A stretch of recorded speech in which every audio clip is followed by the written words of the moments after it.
Hello, everyone.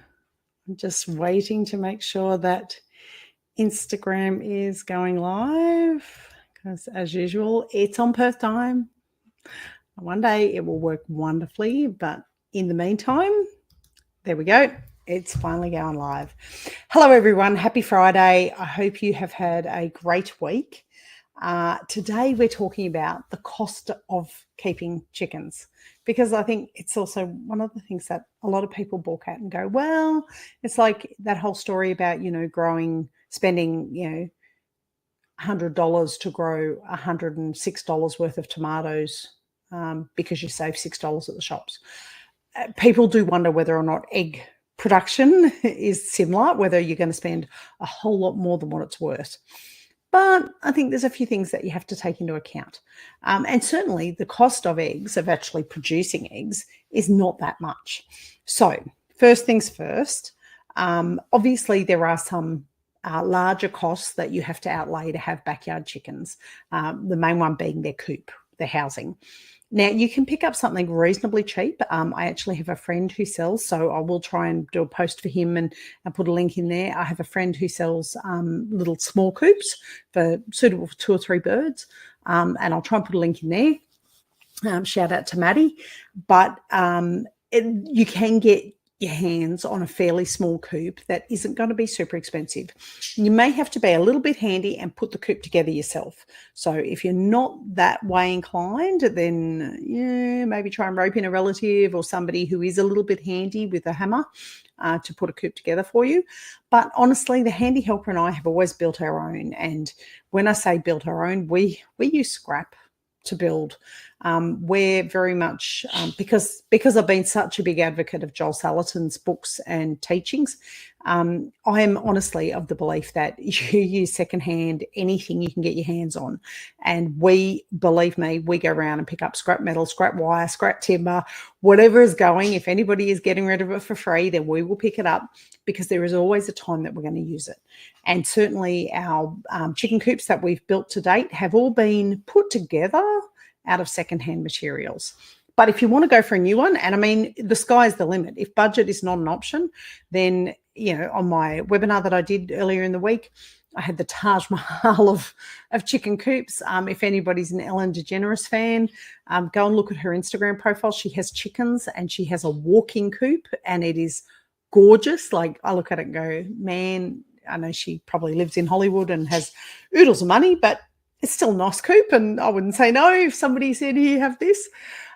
So coop is going to be a big outlay.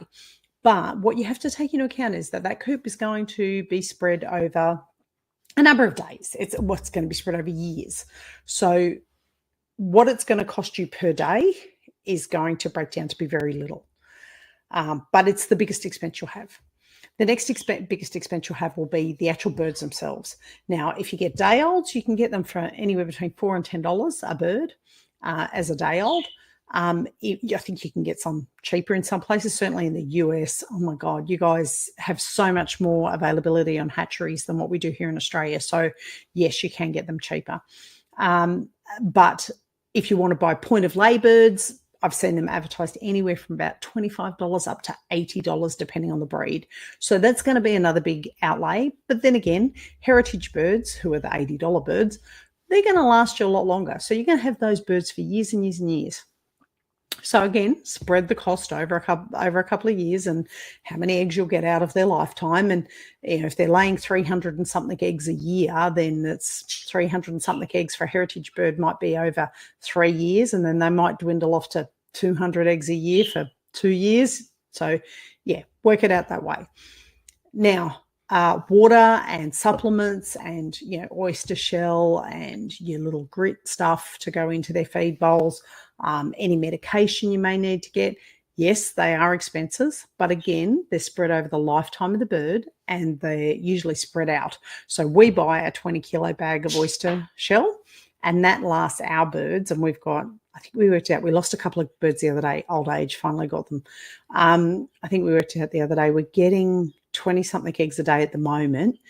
And that's because I haven't been able to, with the avian flu issue. I hadn't got round to getting new birds, but we should be sitting around 40 or 50 birds, and we've let it drop, and we need to build it back up again.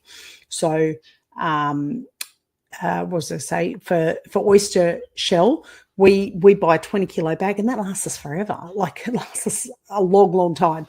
If you bought a 20 kilo bag, you'd put it in an airtight container, and if you only had 3 to 5 birds, you would never go through that bag.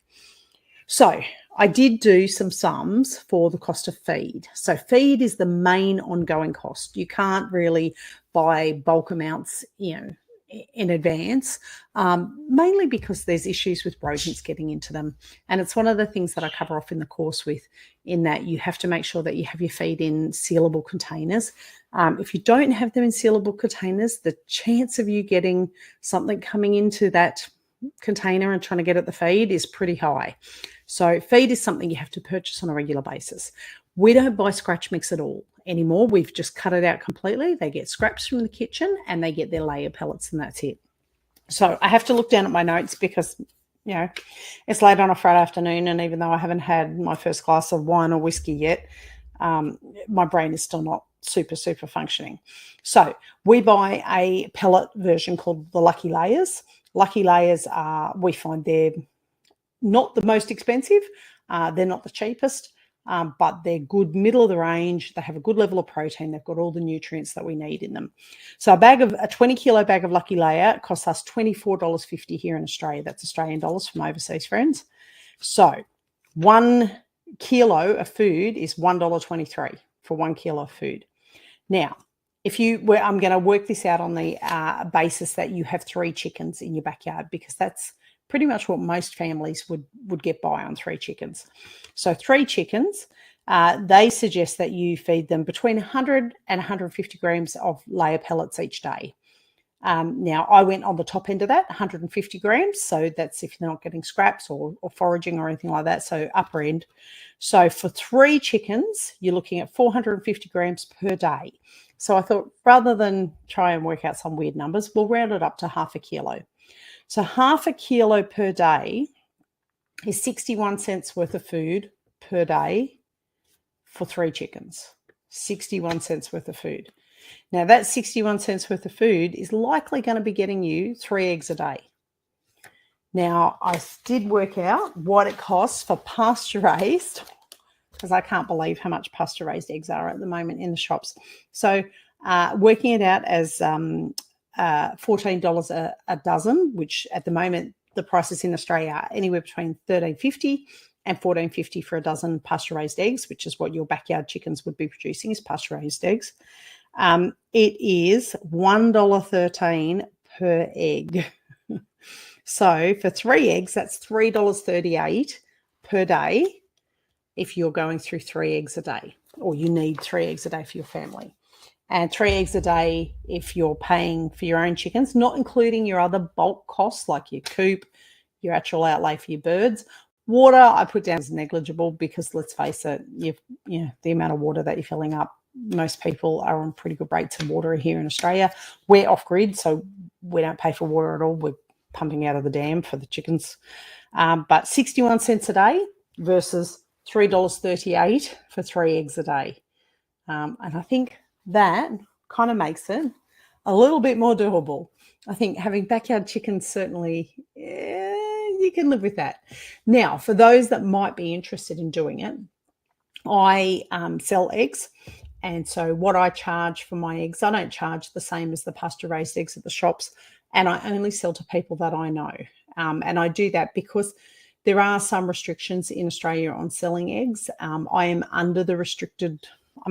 there's a certain level that you have to sell before you have to be registered and all the rest of it. I'm still registered, but if you're not selling more than 240 eggs a week, then you do not have to be registered and comply with all the extra requirements. So I've always kept it under that amount, and I only sell to people that I know. And that's more about customer service. I think when you're selling homegrown stuff to people, being able to sell it to somebody that you know, who you know will have an adult conversation with you if there's a problem with the produce. And because nobody ever wants to sell something that there's going to be a problem with their produce. But if you're only selling it to people that you know or bartering it to people that you know, then if there is a problem with something to do with the produce, you know that that person's going to come back to you and have an honest conversation with you about it. And I had one of my customers years ago, and I have no idea how this egg passed through because we collect every day. But she cracked an egg and found a semi-formed chicken in it. And I was mortified. I was so horrified. I was like, oh my God, can I give you a carton of eggs in replacement for it? I'm so sorry. I don't know how it made it through the cycle when we collect every day, we date every day. They get sold. All of my eggs get sold every week. So I sell out completely each week. And so I was mortified. I was like, how has it sat? How did this egg not get picked up somewhere in the process as not being fresh? And she was a country girl, and she said, look, don't worry about it. That happens. Every now and then you get bad produce. You get one bad egg. Literally, you get one bad egg. And she said, I bought 2 cartons of eggs off you each week for the last, 6 months, and I've never had a bad egg. So I'm not at all worried about getting one bad egg out of 6 months worth of produce. And I sat down and thought about it and realised that she was right. I've had bad meat from Aldi, from Costco, from Coles. So, at the end of the day, produce sometimes has a problem that doesn't get picked up in your normal checks. Luckily, that's the only time it's ever happened. But all of my customers are customers that I know will come back to me and say it. So for those that may be interested, I sell my cartons at the moment for $8.50 a carton. And that covers my costs and gives me a little bit extra for the effort of going through the process of selling them and dropping them off and things like that. So if that's something you're interested in, that's a rough guide. Obviously, you can sell them for whatever people will pay for them, but I like to keep it reasonably fair. I'm not out to make millions of dollars off selling my eggs, but I do want to cover my costs, and a little bit aside is not a bad idea either. So course closes today for registration. If you have not gone and had a look already, you'll see down the bottom, www.mojohomestead.net/capital BCK sales in lowercase. Go and have a look. The course closes at midnight for registration. So if you're not on it by then, the beta price program will be gone forever, and we'll be reassessing how we go regarding that course. So jump on and have a look if you're at all interested in that. If you've got any other questions about chickens or goats or bees or cows or honey production or mohair production or anything like that, give me a bell, send me a message, send me a DM. I'm more than happy to answer it. My goal is to get more of us homesteading and more of us managing our own food supply chain. I think that we don't need the supermarkets. For 90% of the stuff that we could do in our own home, we don't need the supermarkets. I'd like to get to a point where I could go to the supermarket once a month, top up on those things that I really can't get anywhere else or can't make myself, and that'd be it. That'd be my only trip to a supermarket. I think that'd be awesome. Anyway, that's it for me. It's been a really big launch week for me, and I am having a little bit of downtime this weekend with some baby goats. We don't have goats due again until the end of this month. So once those goats arrive, I then have to go and have knee surgery, which would be awesome. Really looking forward to that. And then I've got some more goats due, 1 in October and 2 more due in November. I tried to space them out so that I would be able to spend time with them all. Anyway, keep an eye on the social medias. If you're at all interested in the goats or the chickens or the bees, jump on and have a look. Otherwise, go to the sales page and have a look at that. Now, I did have something up I was going to put on there. Oh, the other thing I was going to mention was, if you don't already know, I also run a made-to-order clothing store called Not the Farmer's Wife, which is named after my podcast. So if you haven't listened to my podcast yet either, go listen to the podcast. Not the Farmer's Wife. We discuss all things homesteading and farming. Sometimes the handy helper jumps on and helps me with the podcast. He's only been doing that in the last couple of months kind of thing, but he's really enjoying it. And he's actually said to me he'd like to do a couple of episodes himself. But jump on, have a listen to the podcast. Wherever you listen to your podcast, just go in and search for Not the Farmer's Wife. It'll come straight up. And if you go to